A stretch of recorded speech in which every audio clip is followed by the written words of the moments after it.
बस अब हम यहाँ पे और नहीं रुक सकते। चलो यहाँ से चित्रा, निकलो यहाँ से। राज, हमें भागने की जरूरत नहीं है अभी। हमारे पास अभी भी एक चांस है।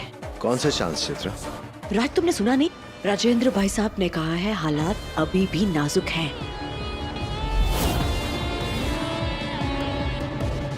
तुम सही कह रही हो चित्रा, खेल अभी भी जारी है। राज, ये खेल तब तक जारी रहेगा जब तक सिमर आसपास मंडराती रहेगी। ये खेल खत्म करने के लिए हमें सिमर का सफाया करना होगा।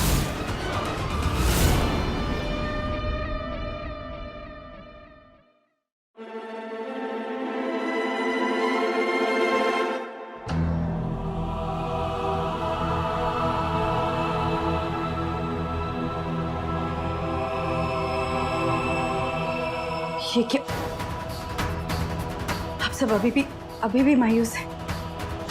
पापा को हम सबकी पॉजिटिव एनर्जीज की जरूरत है। हम सब जितना पॉजिटिव रहेंगे, पापा उतनी जल्दी होश में आएंगे।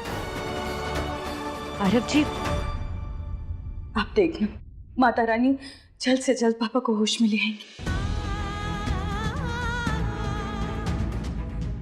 आप सबने कब से कुछ खाया पिया नहीं है। पापा उठेंगे और आप सबको भूखा देखेंगे तो उन्हें कितना बुरा लगेगा। सबसे पहले मुझसे ही शिकायत करेंगे कि क्या सिमर किसी का ध्यान नहीं रखा। मुझे मेरे पापा की डांट नहीं खानी, इसलिए ये चाय पी लीजिए।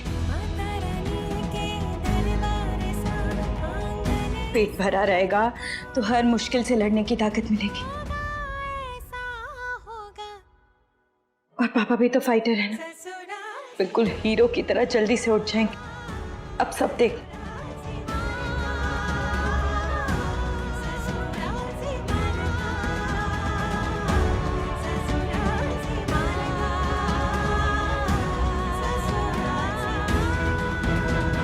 माँ, आरव जी, पापा फाइटर भी है और विनर भी। मौत को मात दे चुके, अब जिंदगी से भी जीत के दिखाएंगे। बस हम सबको पॉजिटिव रहना होगा और दिन रात पापा के लिए प्रे करना होगा।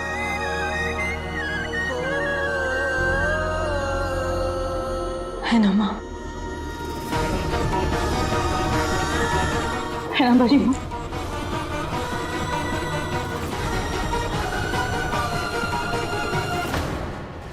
सिमर, अपना ये अच्छे बनने का नाटक बंद करो और दफा जाओ। निकलो यहाँ से। क्या कर रहे हैं आप? कैसी बातें कर रहे हैं? आरव, तुम मुझे कह रहे हो? मुझे? आरव, तुम्हें याद है घर से निकलने से पहले तुमने इस लड़की को घर की और बड़ी माँ की रिस्पॉन्सिबिलिटी दी थी क्या? नहीं दी थी ना? तो इस लड़की ने क्या किया? हमारी बेचारी भोली भाली बड़ी माँ को अपनी बातों में बहला फुसला के गगन के हाथों किडनैप करवाया।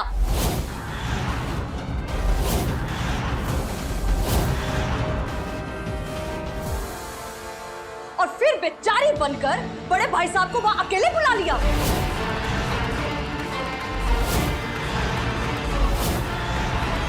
नहीं, ये सब गलत है। ये गलत है तो सच क्या है फिर सिमर? जहां पूरे शहर की पुलिस बड़ी मार गगन को ढूंढ नहीं पा रही थी, तुम, सिर्फ एक लौती तुम थी जिसे वो एग्जैक्ट जगह पता थी कि नहीं?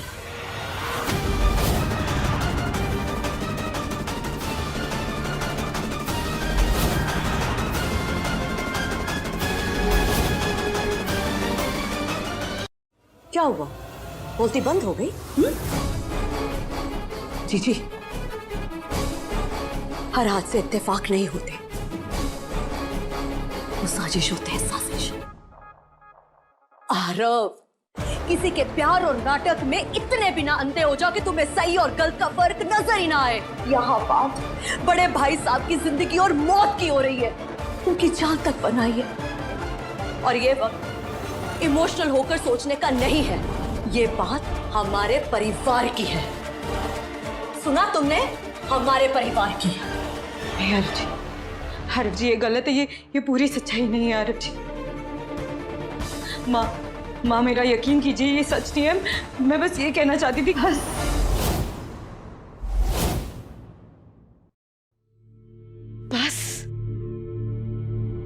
प्लीज। चित्रा सही कह रही है। आज मेरे पति की जो हालत है सिर्फ तुम्हारी वजह से, तुम्हारी वजह से और इसकी वजह से तुम्हारे पापा क्या हालत हो गई है।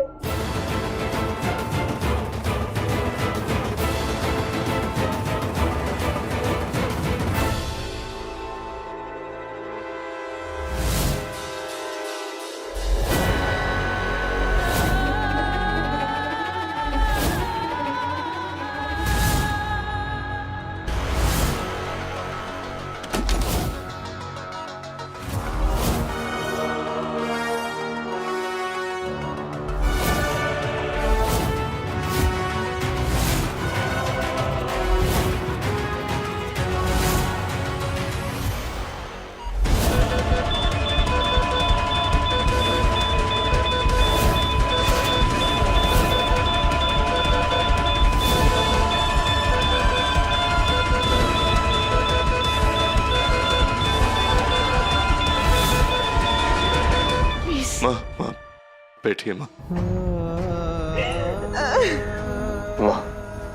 माँ प्लीज अभी ऐसी बातें मत करिए। मैं पॉजिटिव रहना है ना, हम सब अभी पॉजिटिव रहेंगे। अब प्लीज इसके बारे में मत सोचिए। शायद हो सकता है इसके बातों में कुछ सच्चाई हो। नहीं आरव, इस बार तेरी कोई दलीलें नहीं सुनूंगी। क्या बाकी है समझने को? सब साफ साफ तो है। इसी की वजह से ये सब हुआ है। माँ मैं समझूंगा, सिमर से एक एक पॉइंट समझूंगा एग्जैक्टली क्या हुआ था। और आप अभी उस सब के बारे में मत सोचिए प्लीज।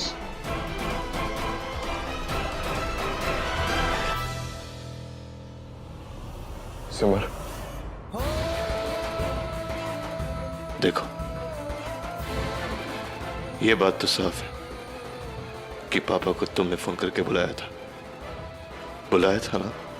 हाँ रव जी, बुलाया था क्योंकि पापा सारी बातें सुलझाना चाहते थे।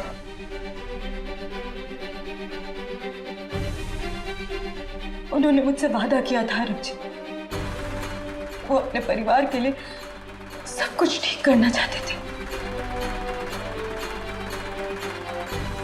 कि मेरा भी तो परिवार है रव जी, मैं भी सब कुछ ठीक करना चाहती हूँ। लड़की, पहली बात, तुम इस परिवार का हिस्सा नहीं हो।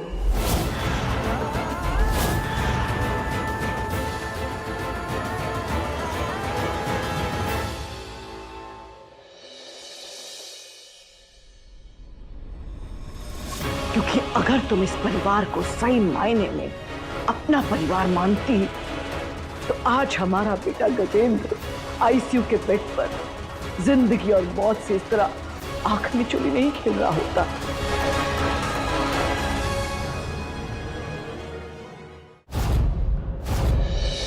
अगर तुम हमारे परिवार को अपना परिवार मानती तो तुम अपने भाई को भगाती नहीं, उसे गिरफ्तार करवाती।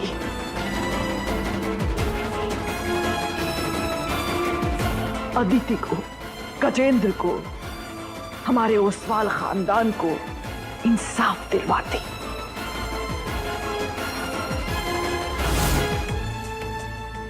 मेरा परिवार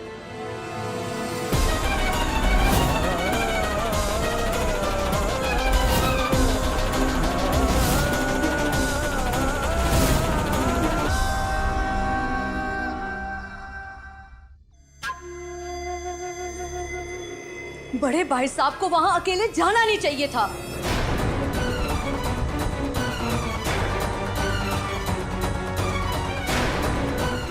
अकेले कहाँ जा रहे हैं? मैं भी चलूंगा आपके साथ। नहीं आरव, तुम्हारा यही रहना ठीक है।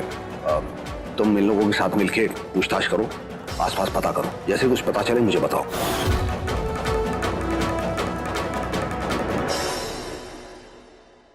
सिमर, मैं तुम्हारे साथ हूं।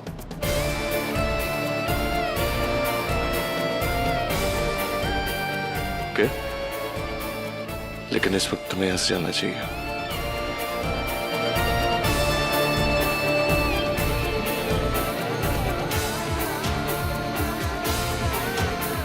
आपकी बात कैसे टाल सकती हूँ अरुण जी?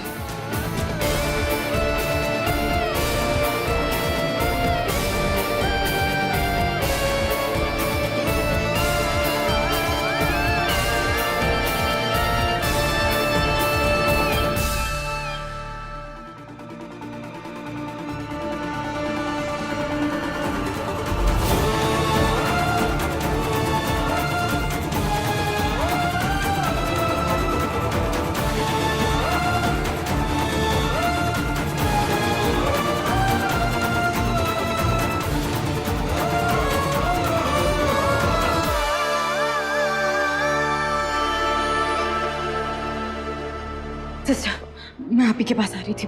वो पेशेंट की दवाई का टाइम हो गया। जी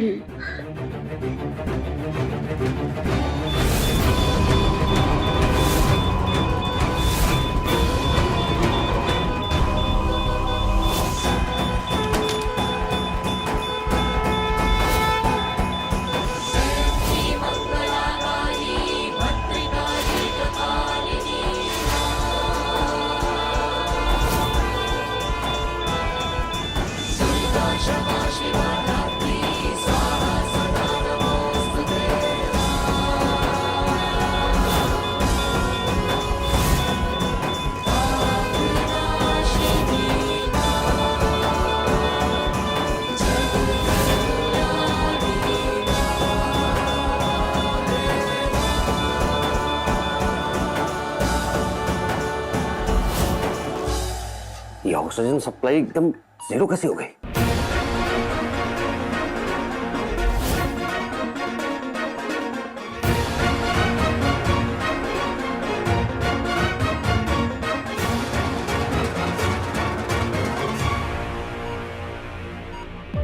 सिस्टर, अब से तुम्हारी ड्यूटी यहां लगेगी। एक सेकंड के लिए भी तुम पेशेंट से आंख नहीं हटाओगी और एक पल के लिए भी पेशेंट को तुम अकेला नहीं छोड़ोगी। Is that clear?